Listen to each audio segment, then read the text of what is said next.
Hey guys, Jason from Train 2.0 here, and this is training vlog number 2, TLOG, where I'm going to learn to dangle by design, or I'm teaching myself how to dangle better. Just for those of you who are used to the normal uploads, I got another one of those coming in the next couple days here. It's a Barzal deking video, but for those who are new to this or don't know, I'm Jason Yee. This is Train 2.0. I'm a kinesiologist, professional hockey player, and I like to document the journey. I like to put skin in the game, and I like to make sure that what I'm teaching is simple, trustworthy, and effective. So, and measurable too. That's a big one. And one of the ways we measure is through visual feedback. So I'm just tweaking the camera here. So this is my footage from this morning. This is me using the XLR8 app, okay? And this is the app that we built, and it's available for beta testing for members right now, but you know, essentially it'll be a public app soon.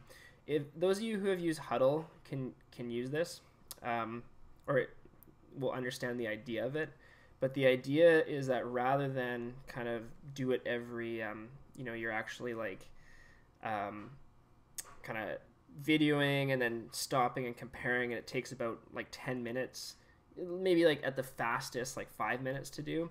You can get those the feedback repetitions in like literally every 60 seconds or every rep, or you can do 3 reps and then watch. So it's a literal 10x improvement in the rate of feedback. So that's what the app is. You know, last time I didn't get to show you guys up close. I had the wrong lens on for this. So basically what I did was I put the Crosby clip that I was studying that I was comparing with yesterday into the XLR8 app. The day before I didn't have it in there. So that's just looping in the right, as you can see. Like I'm just playing it right now, and it's just looping again and again and again. Oh, thanks for that helpful advice, Jason. And I was just tweaking the thing. So now what I do is you'll see, and I adjust the focus later on here, but you see me practicing. Boom. And so my main feedback to myself from yesterday was that I need to get wider. So I think, you know, I accomplished that. Let's go back to where I am. So I practiced, and I got myself a lot wider. I think you can see I'm quite a bit wider. It looks pretty comparable to where Crosby's at, right? And we can kind of take a look. So I come back over. So I just did 1 rep. I don't need to stop the iPad. Oh, there's a second rep. Okay, boom, a lot wider, getting the twist, no puck, and all that there. So I do a few reps. Now, nice thing is I don't have to stop anything. I can come over, and as you can see, this is playing on a delay, this is playing on a delay, this is playing on a delay. So now I can, without touching anything, I can just take a look at it and compare it. So that's what I'm doing there. So now I move it so that now that you understand and kind of see the process, now I move it so that you guys can, so I'm in focus and you can see the rest of my reps. So now I add the puck. So as you guys see in the video, Crosby's taking crossovers. Do you guys like my Lululemon joggers? Those are new, by the way. So wide, I got to adjust that camera angle a bit better. And then I pull across. And I'm thinking that's looking pretty similar to what Crosby does. But I kind of noticed one little thing was the timing of the pull and the timing. So let's see if I come and review it. Yeah, so I'm reviewing. So I think I mentioned my thoughts to the camera here.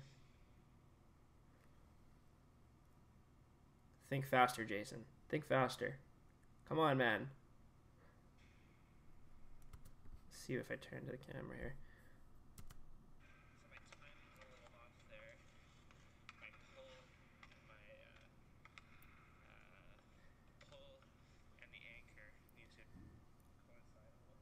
Did you guys hear that? I said my timing's a little off there, and my pull and my anchor need to coincide, because I think if we go back, what was happening was I was like here.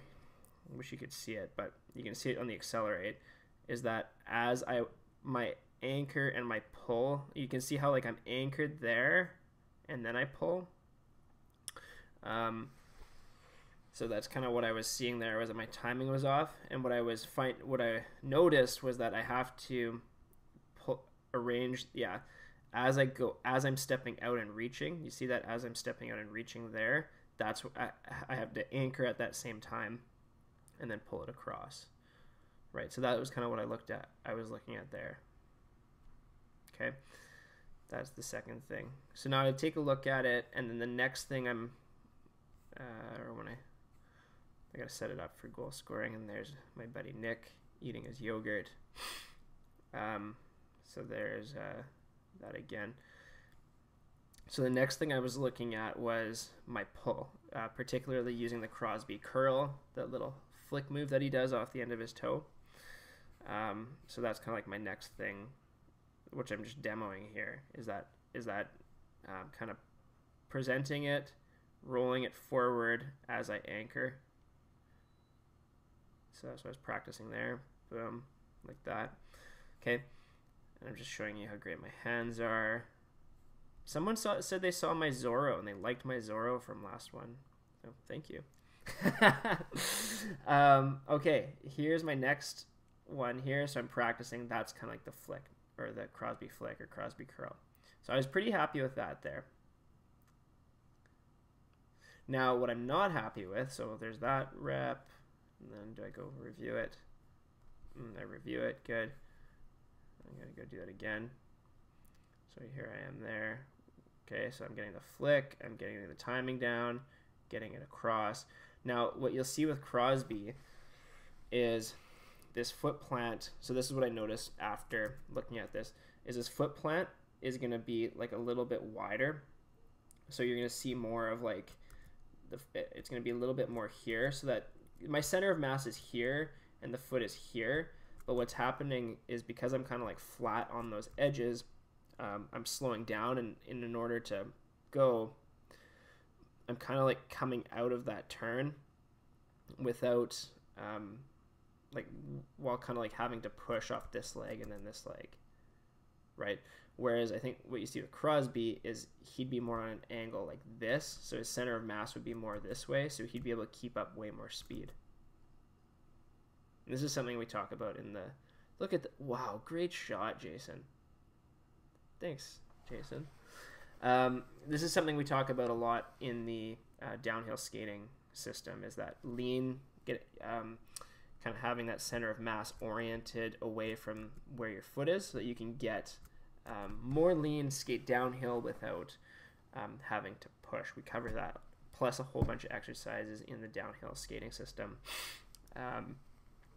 In this specific situation, I need to have more of that. I think you can see that there's pretty good lean, but just kind of like imagine how Crosby or McDavid's lean would look. Wow, you guys see that? Thanks, everyone. So for next time, so like that's kind of like the, I'm getting the, I'll turn the volume. You guys can just watch the rest of it as I talk. You guys, so for my next time, what I'm going to look at is improving the escape. You can kind of see it there too, like, right? Like I'm kind of there, and then you see how I lose that lean, and I'm kind of orienting more over that foot. I can get a little bit more, I can stay low instead of popping up out of it, and I can just lean over a bit more. So anyway, that's the next part of it, is working on the escape, right? And then of course I'm going to add in the dynamic of the stick. So I'll get a defender to swing their stick at me, that kind of thing, just lightly. And so the first part is the finishing up the escape, finishing up my ability with the escape, and then finishing up and then adding a stick to it, and then we'll get into the setup stuff, barring any problems. So anyway, hope you enjoyed this training log.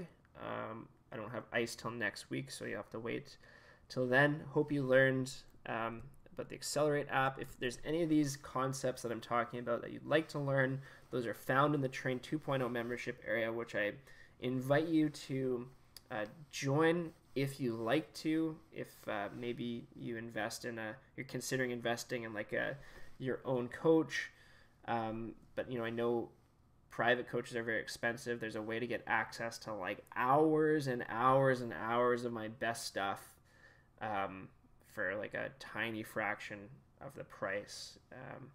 You know, we're able to do this because of the internet. You don't have to pay for my hourly rate because I've already recorded all these videos. I think it's an absolutely awesome thing. I'd love to have you join the conversation, see what I've got, the in-depth stuff I have there, the programs we've put together for you, blah, blah, blah, blah, blah, blah, blah, blah, blah, blah, blah, blah. Basically, I think it's great. So do a lot of people.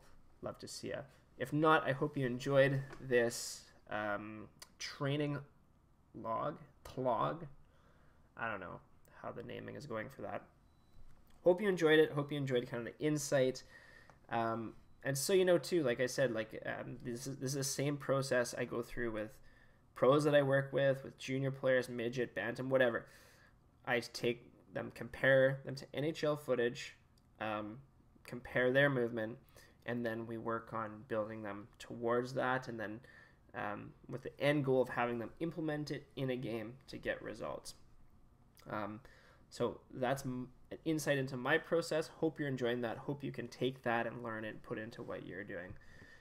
Thank you very much for watching. I'm really grateful that you know, you've paid attention and that you're doing what you're doing and growing this game and improving it. I just want to say I'm really grateful. That's why I have this big, rambling, long thank you. So thank you and have a great rest of your day.